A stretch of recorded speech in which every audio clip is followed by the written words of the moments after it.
Alors voyons maintenant ce qu'est une fonction affine. Une fonction affine est une fonction du type f de x égale ax, comme pour les fonctions linéaires, auquel on rajoute un nombre réel.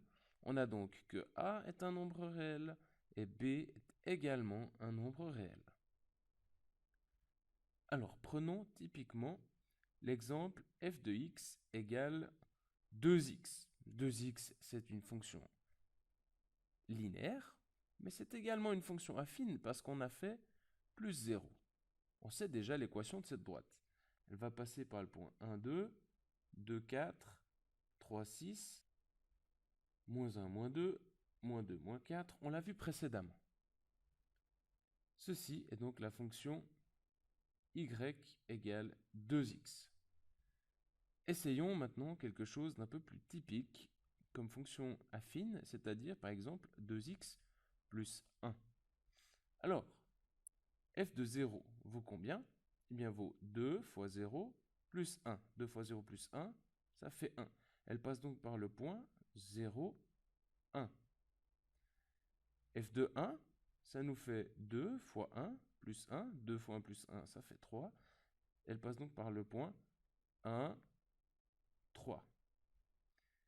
f de 2, ça fait 2 fois 2 plus 1, ça fait 4 plus 1, ça fait 5.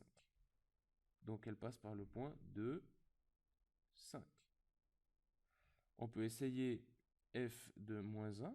f de moins 1, ça nous fait 2 fois moins 1, moins 2, plus 1, ça fait 1.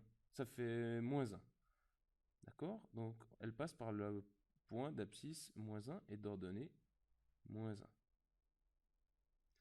On peut essayer avec f de moins 2. f de moins 2, ça nous fait 2 fois moins 2, moins 4, plus 1, ça nous fait moins 3.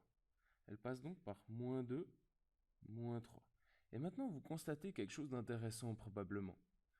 C'est que tous ces points sont alignés exactement parallèlement à la droite y égale 2x, mais chaque fois décalés de 1 vers le haut.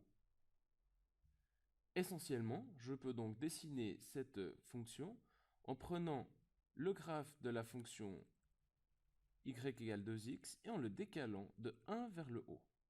Et vous voyez maintenant que je passe par tous les points. Cette deuxième courbe est donc la courbe de la fonction f1 de x égale 2x plus 1. Et on a obtenu le graphe de cette fonction en prenant celle de f de x égale 2x et en le décalant de 1 vers le haut.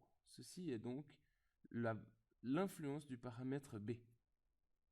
Parfois, malheureusement, il arrive que quelques erreurs se glissent dans la vidéo et on va les corriger maintenant ensemble dans cette partie errata.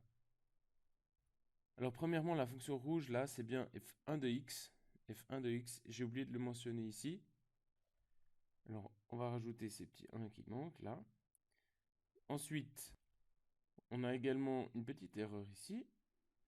J'avais dit que f1 de moins 1 égale 2 fois moins 1 plus 1 égale 1, mais c'est faux. Ça fait 2 fois moins 1, moins 2 plus 1, moins 1. Et finalement, j'avais noté que le décalage pour passer de f de x à f1 de x, c'était plus 1 ici parce qu'on augmentait 1, mais j'ai dit que c'était b égale plus 2. C'est b égale plus 1, évidemment. Donc, plus 1. C'est la valeur de ce paramètre b qui vaut bien plus 1.